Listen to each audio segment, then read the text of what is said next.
Landing in Bali for the first time can feel a bit chaotic if you don't know what to expect. Some travelers get stuck in long immigration lines, others forget to fill out a form or end up paying more than they should for a taxi. And depending on when you land and how prepared you are, getting out of the airport can take anywhere from 20 minutes to over 2 hours. So in this video, I'm going to walk you through exactly how to get through Bali's International Airport the smart way. I'll explain what you need to do before your flight, how the arrival process works once you land, and what to watch out for so you don't waste time or money. We'll go step by step through immigration, baggage claim, customs, internet, currency exchange, and transport to your hotel. By the end of this video, you'll know exactly what to expect and how to move through each part smoothly, even if it's your first time on the island. So let's get started. Before you even board your flight, there are a few things you need to take care of, and doing these in advance can make a huge difference when you land. First, check your passport. It needs to be valid for at least 6 months from the day you arrive in Indonesia, and it can't have any damage. That means no water stains, no torn pages, not even a small rip. Bali is known for being unusually strict about this. Most travelers from countries like the United States, the United Kingdom, Australia, and most of Europe will need a visa to enter Indonesia. The good news is there are 2 easy ways to get it. You can apply online before your trip or just get it when you land.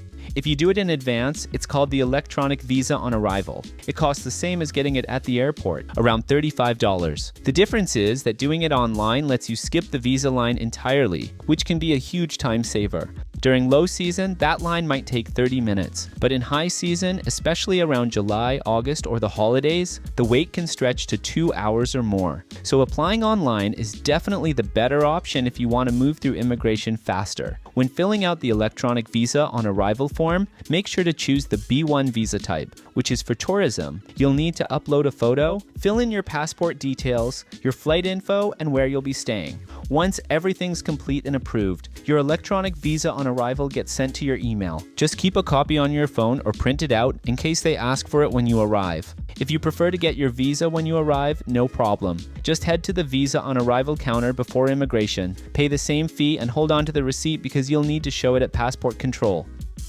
Another thing you'll need to fill out is the electronic customs declaration. This form is required for every traveler entering Indonesia, and it's pretty straightforward. You can either fill it out individually or have one person complete it for the whole family. Just keep in mind that the form only opens 2 days before your flight. The system won't let you submit it earlier, so there's no point trying to fill it out a week in advance. Once it's done, you'll get a QR code. Save it to your phone or just take a screenshot. You don't need to print anything.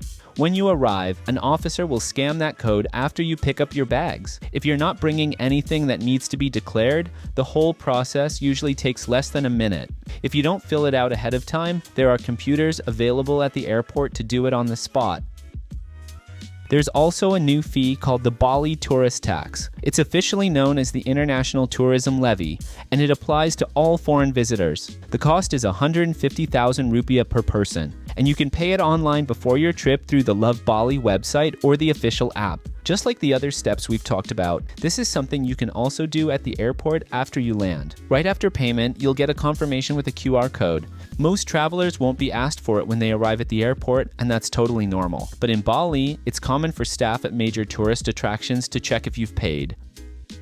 The last document you'll need to know about before flying is the health declaration form. This was introduced because of the recent Mpox outbreak, and it's now required for all international arrivals in Indonesia. You'll need to fill it out within a couple of days before your flight. The form asks for your flight details, the countries you've visited in the last 21 days, and whether you've had any symptoms related to Mpox. As soon as you send the form, you'll receive another QR code. Just save it to your phone like the others. At the airport, most travelers go straight through without any issues. But if you report symptoms or recent exposure, you might be asked to go through additional screening, which could include a PCR test. So it's another simple form that's quick to fill out. And once it's done, you're all set for arrival. Before we get into the arrival process and how immigration works, let's talk about Safety Wing. This is a travel insurance made for digital nomads, backpackers, or anyone taking an extended trip. It's one of the best options out there if you're staying abroad for a while. It covers medical emergencies, trip interruptions, lost luggage, motorbike accidents, which are pretty common in Bali, and even flight delays. You can also upgrade your plan to include adventure sports or add extra protection for your gear, like cameras and laptops. It works in over 180 countries, and you can sign up even if you're already traveling. Plus, claims are quick and straightforward with no complicated paperwork. If you want to travel with peace of mind, scan the QR code on the screen or click the link in the description to get covered with SafetyWing today. As soon as you arrive in Bali, the first thing you'll go through is immigration. If you already applied for the electronic visa on arrival, you can skip the counter and go straight to the immigration area. For travelers who didn't do it online, you'll need to stop at the visa on arrival counter first, pay the visa fee, and then move on. If you're using a biometric passport, you'll be able to use the electronic gates. These are usually faster, but they only work if your passport meets the requirements and the system is working properly. Just follow the signs, place your passport on the scanner, and look at the camera. If everything checks out, the gates will open automatically. If there's any issue, an officer will direct you to the manual immigration line. After immigration, you'll head to baggage claim. If you're traveling with carry-on only, you can skip this part completely. But if you checked a bag, just know that baggage claim in Bali can be slow. It's not uncommon to wait 20 or even 30 minutes for your luggage to show up. With your bags in hand, the next stop is customs. This is where you'll need that QR code from the electronic customs declaration you filled out earlier. Just pull it up on your phone and an officer will scan it. This part usually takes less than a minute.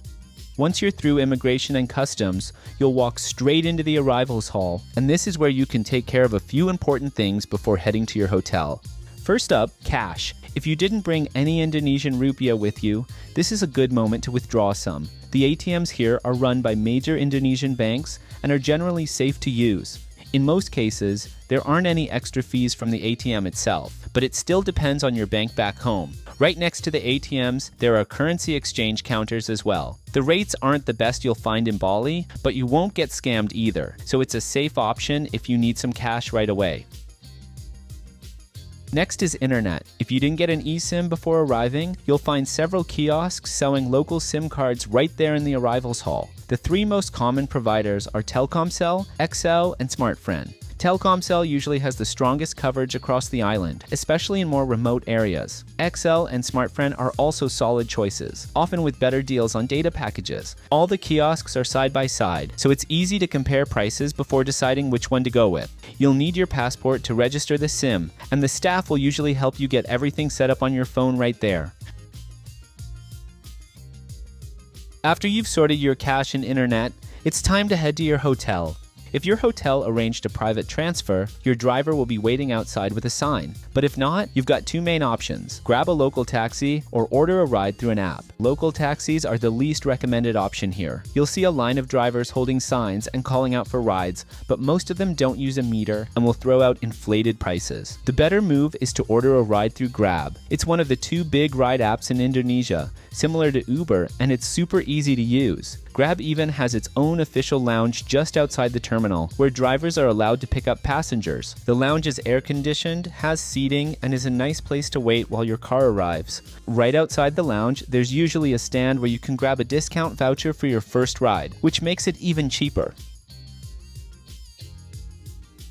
That's everything you need to know to get through the airport without stress. If you found this video helpful, consider subscribing to the channel. It helps the channel grow and keeps me motivated to keep bringing you more quality travel guides. And if you're thinking about getting travel insurance, the link for SafetyWing is in the description. Thanks for watching, and I'll see you in the next one.